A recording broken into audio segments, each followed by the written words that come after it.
यानी कि जो सिक्कों के होटल हैं, जो सरकारी होटल होते हैं एक तरह के, चंडीगढ़ में काफ़ी होटल में हैं, लेकिन उनके किराए जो रूम के हैं, रूम रेंट हैं, वो कम है। और इसी के एवज में पीजीआई, जहां पर लोग अपना ट्रीटमेंट करवाने के लिए पहुंचते हैं, इलाज करवाते हैं, वहां के रूम्स का रेंट बढ़ा दिया गया है। 80 से 85% तक रेंट बढ़ चुका है, जिसका असर सीधा मरीजों की जेब के ऊपर पड़ने वाला है। देश में महिलाएं सुरक्षित हैं, महिलाओं को कोई भी आंच नहीं आ सकती, लेकिन जिस प्रकार की घटनाएं हमारे देश में हो रही हैं वो काफ़ी सवाल खड़े करती हैं। कोई सिरफिरा किसी लड़की के ऊपर पेट्रोल छिड़कर उसे आग लगा देता है, तेजाबी हमला होता है, किसी को मौत के घाट उतार दिया जाता है, यहाँ तक कि कोई लड़की किसी से तंग परेशान होकर छेड़छाड़ से कोई ऐसा कदम उठाती है जिसके चलते उसकी जान चली जाती है। कहा जाता है कि महिलाएं पुरुषों के बराबर कंधे से कंधा मिलाकर चलती हैं, हर सेक्टर में महिलाएं पुरुषों के बराबर हैं, लेकिन फिर भी कुछ लोग ऐसे हैं जो महिलाओं की आज़ादी में अड़चन पैदा करते हैं। उनका घूमना फिरना इसी प्रकार ही बंद हो जाता है।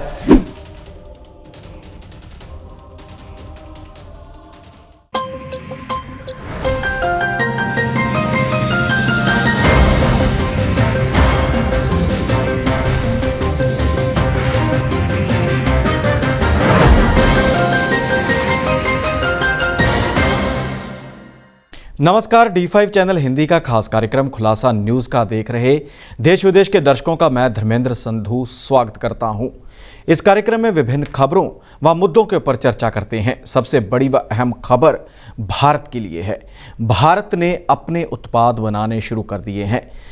मेक इन इंडिया मुहिम चलाई गई थी, लहर चलाई गई थी, जिसके चलते अब बड़ी कामयाबी भारत को मिली है।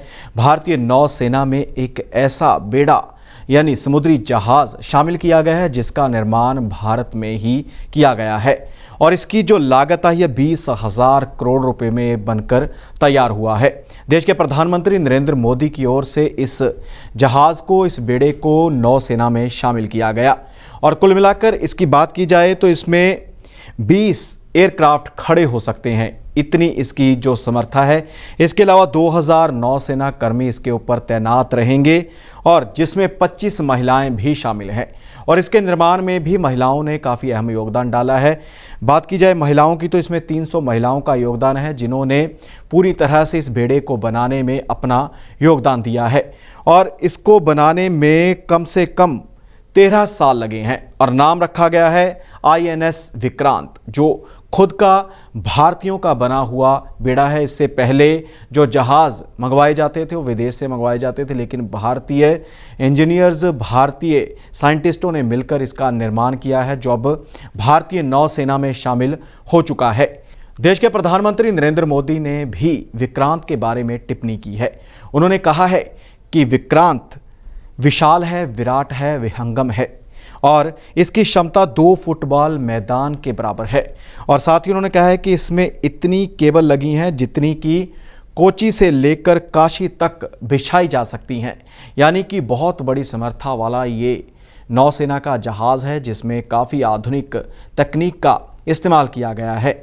और साथ ही अब इसके बाद एक नया युग शुरू हो चुका है। युद्धपोत बनाए जा सकेंगे, और इनको बनाने में 8 साल लग सकते हैं, यानी कि एक युद्धपोत को बनाने में, एक जहाज़ को बनाने में 8 साल का समय लगेगा। लेकिन पहले तकनीक कम थी और इसके ऊपर एक्सपेरिमेंट हो रहे थे, तो इसी के चलते 13 साल का समय लग गया। लेकिन भारत के लिए बड़ी कामयाबी है कि भारत ने इस जहाज़ का निर्माण खुद किया है, और इसके साथ ही इसके ऊपर लगे हुए जो स्टिकर हैं या जो निशान थे वो भी बदल दिए गए हैं।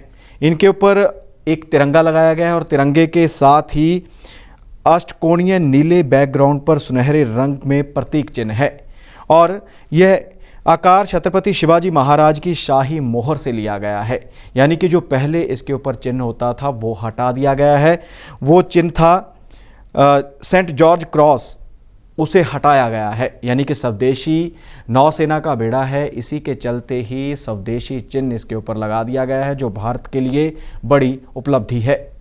पीजीआई चंडीगढ़ काफ़ी बड़ा अस्पताल है, जहां पर देश के विभिन्न हिस्सों से जो मरीज़ हैं उनको रेफ़र किया जाता है। जिनका इलाज छोटे अस्पतालों में संभव नहीं हो पाता, उन्हें पीजीआई चंडीगढ़ में रेफ़र कर दिया जाता है, जहां पर आधुनिक तरीके से उनका इलाज किया जाता है।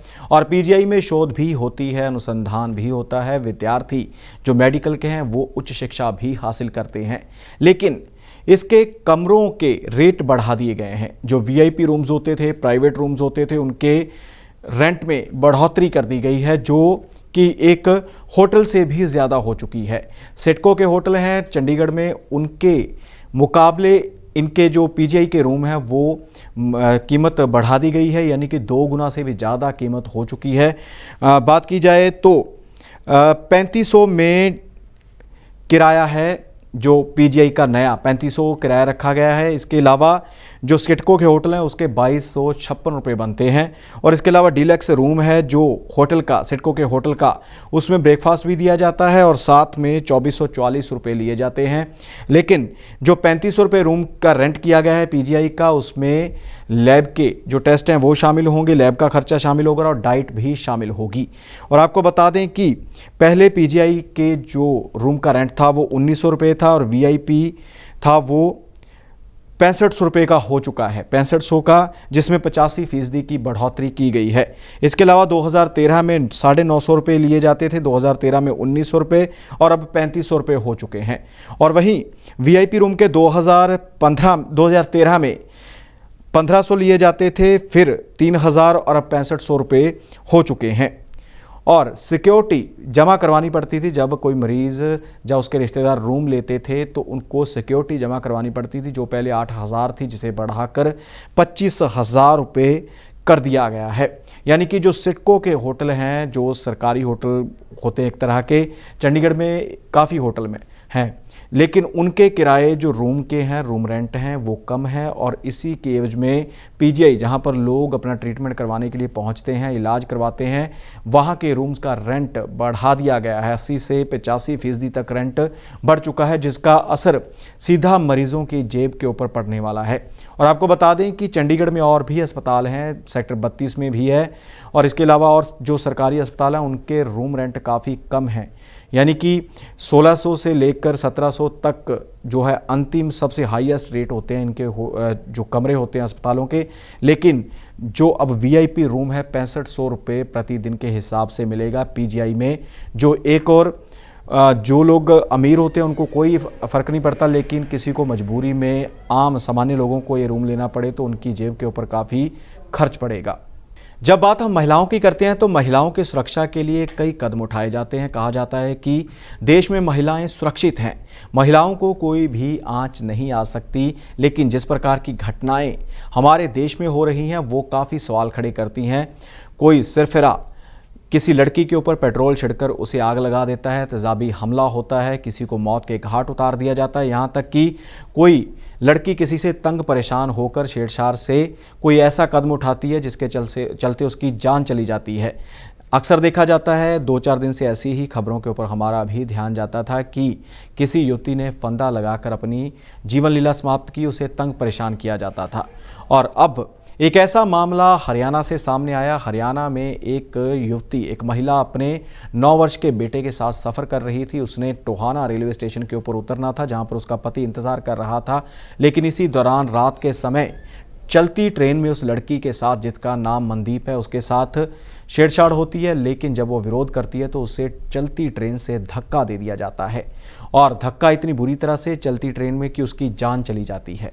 जब स्टेशन के ऊपर ट्रेन पहुंचती है तो ट्रेन से 9 साल का बच्चा अपने पिता को सारी कहानी बताता है। पिता जो इंतज़ार कर रहे थे अपनी पत्नी के मायके से वापस आने का, तो आनन फानन में उसे ढूंढना शुरू कर देते हैं और काफ़ी समय के बाद झाड़ियों से उस महिला की लाश मिलती है, जो मायके से अपने ससुराल वापस आ रही थी, मायके गई हुई थी, उसकी लाश मिलती है। और कहा जाता है कि उसके साथ छेड़खानी हुई थी, जिसके चलते उस महिला ने अपना बचाव किया, तो बचाव के चलते उस युवक ने उसे धक्का दे दिया और युवक भी जानकारी के मुताबिक अपनी जान बचाने के लिए कूद पड़ा, जिसे घायल अवस्था में अस्पताल में दाखिल करवाया गया है, लेकिन अभी तक उसकी पहचान नहीं हो पाई है।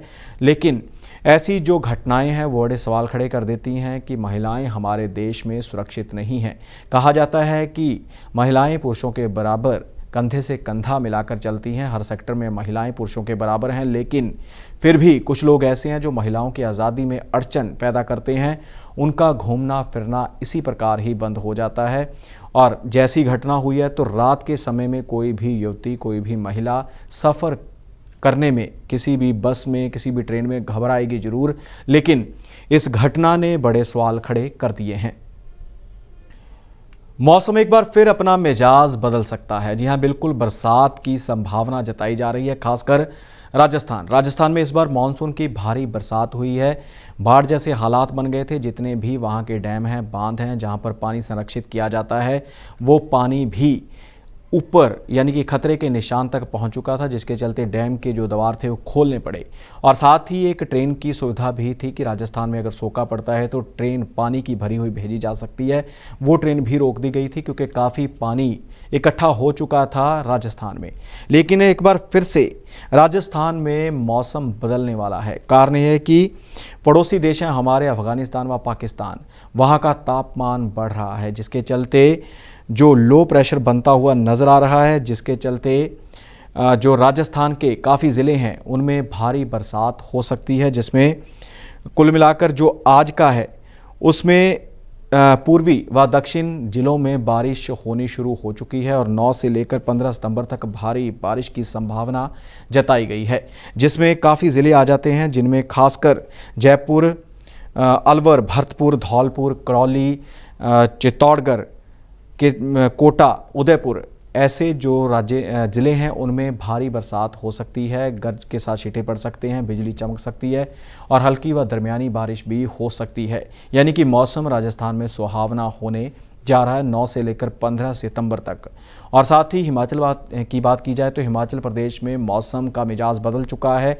आज से भारी बरसात का येलो अलर्ट जारी किया गया है, लेकिन अभी तक वहाँ की सड़कें बंद हैं, कई मार्ग बंद हैं। इसके अलावा ट्रांसफार्मर सेवाएं, बिजली सेवाएं ठप हैं, पानी की सेवाएं भी ठप हो चुकी हैं और अब 3-4 दिन के लिए भारी बरसात का येलो अलर्ट फिर से जारी कर दिया गया है। और मुख्य रूप से कुछ स्थानों को छोड़कर लाहौल स्पीति, कुल्लू व किन्नौर को छोड़कर बाकी ज़िलों में येलो अलर्ट जारी किया गया है और सड़कें जो बंद हैं उनके ऊपर फिर से प्रभाव पड़ सकता है। आवाजाही फिर से निर्विघ्न चलाने के लिए जो कोशिशें की जा सकती हैं। और साथ ही धर्मशाला के खनियारा इलाके में बादल फटा है। बादल फटने से लोगों के घरों को नुकसान पहुंचा है, दुकानों को नुकसान पहुंचा है, वाहन मलबे में दब चुके हैं। और साथ ही वहां पर इंद्रू नाग देवता का मंदिर है, उस मंदिर को भी नुकसान पहुंचा है। हालांकि जानी नुकसान कम हुआ, लेकिन माली तौर पर नुकसान काफ़ी हो चुका है। आपको बता दें कि हिमाचल प्रदेश में करोड़ों रुपए की संपत्ति, चाहे वो निजी हो चाहे वो सरकारी हो, उसको नुकसान पहुंचा है। खासकर लोक निर्माण विभाग को करोड़ों का जो खमियाजा भुगतना पड़ रहा है। और अब फिर से एक बार बारिश का अलर्ट जारी कर दिया गया है। अब देखना होगा कि किस प्रकार हिमाचल प्रदेश में बारिश अपना कहर दिखाती है। खुलासा न्यूज़ का में फिलहाल इतना ही। मुझे यानी धर्मेंद्र संधू को दे इजाज़त। धन्यवाद।